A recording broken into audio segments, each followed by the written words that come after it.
going on, everybody? This is dkdynamite, and today we're going to be talking about our first look at Liberty Falls gameplay for Black Ops 6 Zombies. Definitely stay tuned. But before we jump into that, be sure to hit that subscribe button down below, drop a like, and as a big reminder, there has been plenty of brand new article coverage going up on detonated.com for those who want to stay up to date with all things Season 5 and, of course, all things Black Ops 6. The team was hard at work this week updating you guys on everything going on with Black Ops 6 Zombies, as we got plenty, and I mean plenty, of marketing. But as a big reminder as well, for the rest of August, there is a big promo happening over at Gamer Advantage. You could save 50% off any order on your Horizon frames, which you can stack with my code Dynamite to save 60% off any order for the remainder of the month. Take advantage of that if you guys want to get your hands on the best blue light protection while you're creating content or just looking at a screen all day. But it was just announced a couple of hours ago that a real life-size Wunderwaffe, or I'd say half the size of a real-life Wunderwaffe, is going to be sold on the COD online shop relatively soon. So on about August 28th, they're going to go ahead and officially release this replica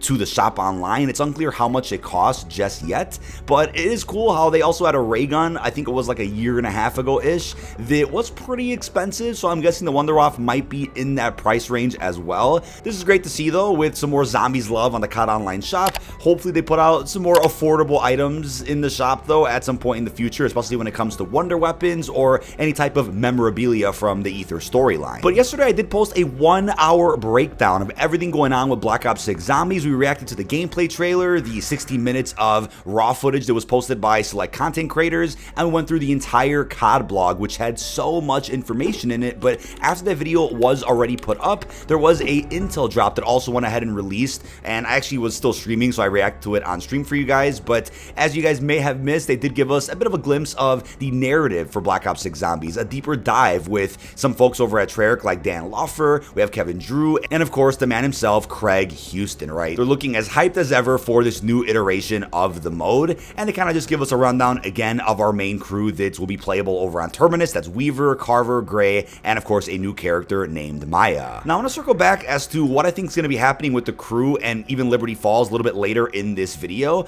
but I also want to address the fact that they did confirm there will not be any theater mode support for Black Ops 6 Zombies. They mentioned it won't be available day one, and there are currently no plans to add it in post-launch, which probably means it's not gonna happen. Now I'm gonna have a poll going on during today's podcast episode that I'll be live streaming in about, I want to say 2 hours from when this video goes up. Should they add theater mode in post-launch, or is it a better idea not to, because maybe it ensures better stability for the mode and for all the new features they're adding in if they don't have that in-game DVR while you're in matches of zombies. Now I don't think theater mode really affected stability of Cold War zombies at all. I mean, there's nothing that I can prove. I'm not a dev or an engineer that can tell you that, but for the most part, Cold War Zombies ran very well, and it did have theater mode. And the fact that multiplayer has theater mode this year, it just means that maybe it was a feature that would hold the mode back a little bit and require a lot more testing, and instead they use those resources towards other aspects of the mode that I think may be infinitely better. Now luckily, most people playing Black Ops 6 are probably on a console that supports like a share button or an in-game DVR already, so they can use that in place of a theater mode,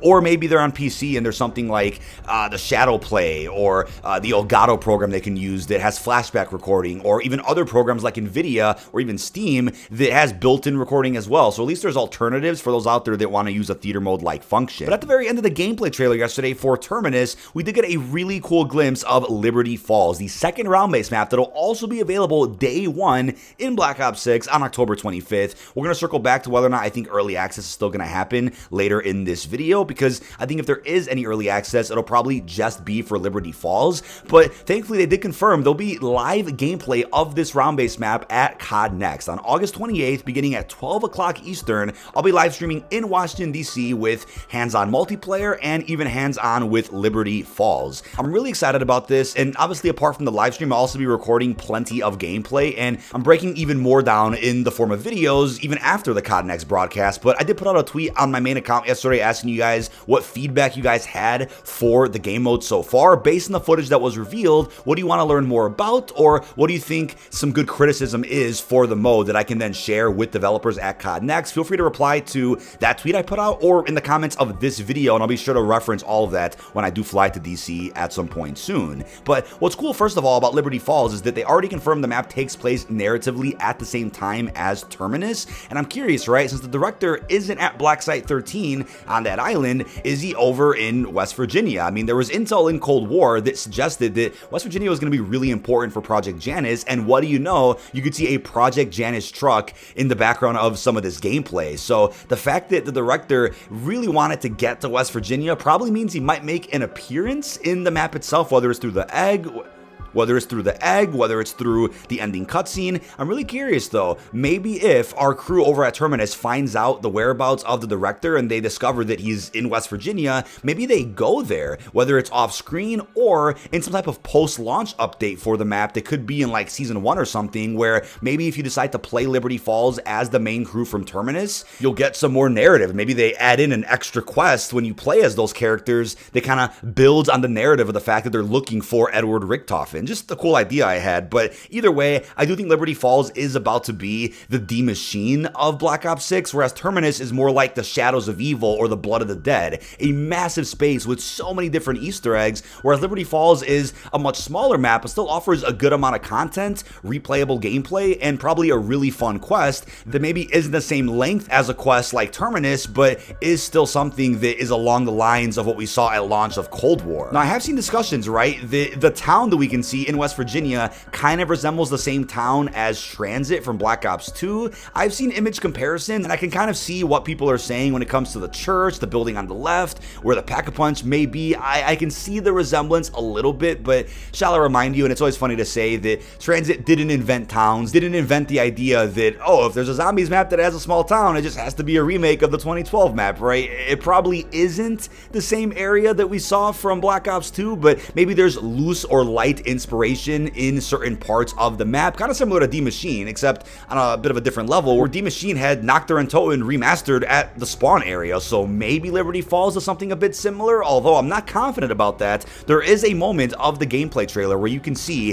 the dark ether within Liberty Falls. Now let me get back to that in a second, but people were pointing out that the upside down church shot that we have in that footage could be the same church from Buried. Now it's the same joke again as what I just said about Transit. It's that Buried didn't invent churches, and I think it is possible for a zombie map to have a town, to have a church, to have POIs that may have been in other zombie maps before, but with completely different layouts, right? It doesn't have to be the same one-to-one remake that we saw, but hey, if it is a church from Buried, I'm totally up for it. We'll love to see elements of the Victus maps that never got remade a single time in Zombies. We'll love to see those kind of brought back in some capacity within a new Zombies map. Not opposed to it at all, but I don't really think it's the church from Buried. However, to go into the fact that you can see the dark ether, that again reminds me that this could be a Maschine-like experience where there is a big incursion within West Virginia and this gateway to the dark ether that you can see in the map, or one that you can go to through a portal. Maybe that's how we end up seeing old elements of the original Ether storyline, because we go into the dark ether to see some of these spaces. That would be crazy, and this gameplay looks absolutely insane, but I think one of the most important bits of this footage is the fact that we get to see the Jetgun. The Jetgun hasn't been seen since Transit in Black Ops 2, so again, that is further fuel for a conversation about whether or not we're going to be seeing, you know, POIs from some of the Victus maps in Liberty Falls if we have the Wunderwaffe from one of the Victus maps. The question is, how will the Jetgun work? Will it be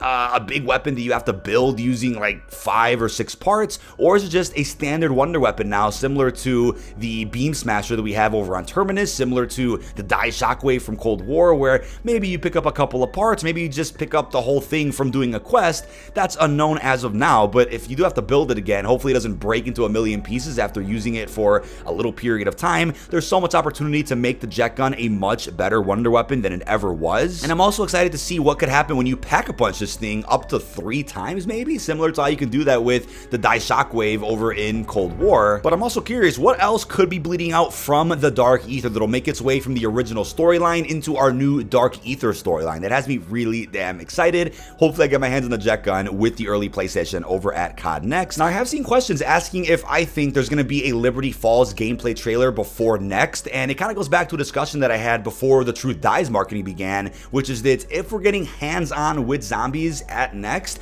then I doubt they're going to save the trailer for the day itself, for the actual broadcast. They would probably drop that the week of, or even a week or two before the event does begin, and same goes for multiplayer, right? I don't think we're going to get a multiplayer trailer the same day. I mean, that's that's totally possible, but if they structure COD Next how they did last year, then they're going to start the stream, they'll talk for a few minutes with the casters, then they'll have creators jump right into the game with very little time for us to just sit there and, watch the trailers with everybody else. That's what they did the Modern Warfare 2 event. It was a bit slower paced than the Modern Warfare 3 COD Next, but let's just wait and see how this is going to go. I think there's definitely a high chance we get a Liberty Falls gameplay overview or maybe some brief marketing on it before Next. If not, though, they're going to save all that for August 28th, which I'm totally fine with as well. And either way, we still ended up getting a full-fledged Terminus reveal already. We got early gameplay of that map. Maybe they'll save the rest for the end of August. But as far as early access goes, I think it's going to be campaign or Liberty Falls, or even both at the same time, about a week or so before the launch of Black Ops 6, and they'll just save Terminus in full for the entire launch on October 25th. But I also want to end this video talking about environmental storytelling.